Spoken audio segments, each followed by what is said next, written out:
என்னத்துக்குடா இப்ப சும்மா இதுக்குனே இருக்கிற? அம்மா ஏஜென்ட் கிட்டலாம் பேசணுடா சொன்ன பையா. ஒரு நாளைக்கு 300 ரூபா அவர் கூலி குடுத்துட்டு மீதி என்ன சம்பாதிக்கிறோமோ அதை வீட்டுக்கு எடுத்துன்னு வந்துடலாமாண்டா. இப்ப பிஸியா இருக்கிற இடம் 2 இடம் தானா. ஒன்னு ரயில்வே ஸ்டேஷன், இன்னொன்னு சிக்னலாண்டா. சிக்னல் அம்மா ஏத்துக்கிறேன். அதே ரயில்வே ஸ்டேஷன் நீ ஏத்துக்கோ.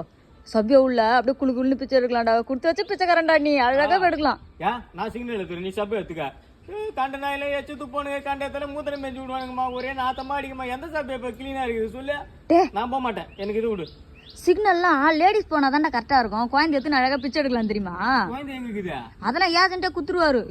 பாழா போனவன் அவனுக்கு 300 ரூபாயா, குழந்தைக்கு 100 ரூபாயா, 400 ரூபாய்க்கு அவனுக்கு அழுணுமாண்டா.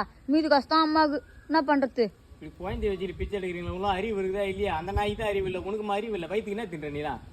அது என்ன பண்றது? அடிக்க தேவைலாம். ஆய் 300 நான் சின்ன பையா சபியால இருக்கும்போது பாவ போட்டு அவன் பார்சல்ல சோறுலாம் வாங்கி கொடுப்பான். அப்படியே டீபன்ல போட்டு எடுத்துன்னு வான்னா